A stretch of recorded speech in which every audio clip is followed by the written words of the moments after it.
Sangat menarik ya paparan saudara saya ini. Saya ambil dari yang terakhir diucapkan. Ego emi itu tidak mengatakan aku adalah aku. Ego emi itu mengartikan akulah atau aku menjadi. Tidak dikatakan aku adalah aku. Jadi itu lari dari konteks dari bahasa Yunani itu sendiri. Kemudian ketika kita melihat dari Yohanes 17 nomor 3, Yesus itu memberikan kunci hidup kekal. Dia harus dikenal sebagai utusan. Apapun yang kemudian dijadikan landasan, ini menurut saya Pak Pendeta ya, mohon ya, silakan, nanti diluruskan. Kalau ini pandangan saya sebagai seorang Muslim. Baik, silakan.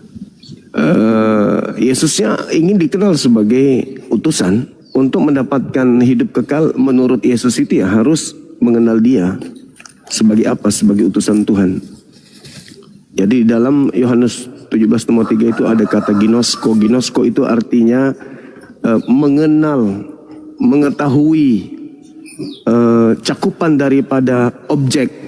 Harus diketahui dari A sampai Z bahwa Yesus ini adalah utusan Tuhan. Sehingga apapun yang dia lakukan di tengah-tengah kaumnya Bani Israel, dia melakukan sesuatu itu sebagai utusan, bukan sebagai Tuhan.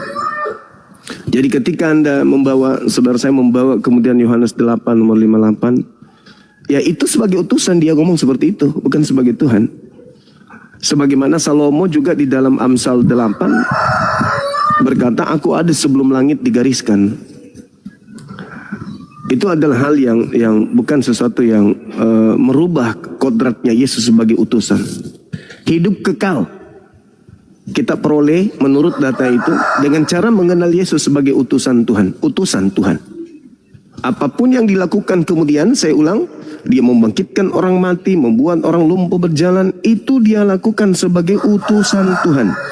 Sedangkan kalau kita melihat penggarisan jelas di dalam kitabnya saudara kita Yahudi, Yesaya 63 nomor 9. Bukan duta, bukan utusan, tapi dia sendirilah. Jadi Tuhan sendiri yang kemudian menjadi Tuhan, bukan utusan, bukan duta. Yesus utusan. Nah, sedangkan bukti bahwa Yesus itu adalah utusan dan dia kemudian tidak memiliki kemampuan apapun selain daripada kemampuannya itu dilakukan berasal dari Bapa yang telah mengutusnya.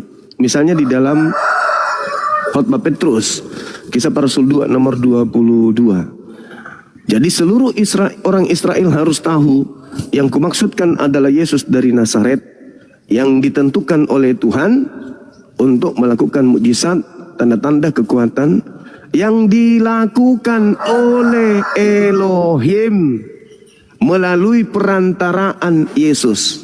Maka itu jelas bahwa ya Yesus bukan Tuhan, dia hanya utusan, dia hanya duta.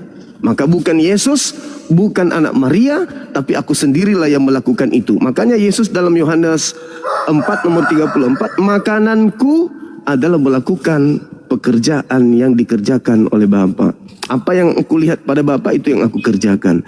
Yohanes 5 nomor 30, aku tidak dapat berbuat apa-apa dari diriku sendiri. Tapi faktanya dia bisa membangkitkan orang mati. Ya, itu karena ada Bapa sebagai pengutusnya yang membackingi dia sehingga dia mampu melakukan apapun. Nah, jadi pada endingnya saya masih tidak bergeser dari pola yang tadi. Yohanes 17 nomor 3, hidup kekal itu cukup mengenal Yesus sebagai utusan Tuhan. Kalau ada orang yang menuhankan dia, menganggapnya Tuhan, berarti dia tidak mengenal Yesus. Karena harus Yesus ini dikenal ginosko. Ginosko dalam bahasa Yunani mengenal Yesus yang engkau utus. Berarti Yesus ini harus dikenal sebagai utusan yang diutus oleh sang pengutus. Yesus harus dikenal sebagai utusan Tuhan.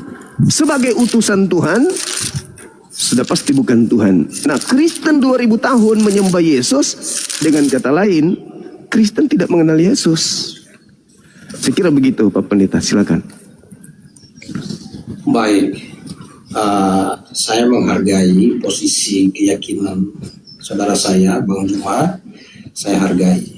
Ya, tetapi kembali lagi karena konteksnya dari Alkitab. Nah, hal pertama tadi Bang Juma sudah mengakui bahwa kata ego emi itu artinya akulah. Dan memang di Keluaran pasal 3 ya ayat yang ke-14 itu pencipta yang memperkenalkan diri kepada Musa itu pakai kata akulah. Ya, firman Allah kepada Musa, aku adalah aku. Lagi firmannya begini, beginilah kau katakan kepada orang Israel, akulah aku. Ya, akulah aku. Telah mengutus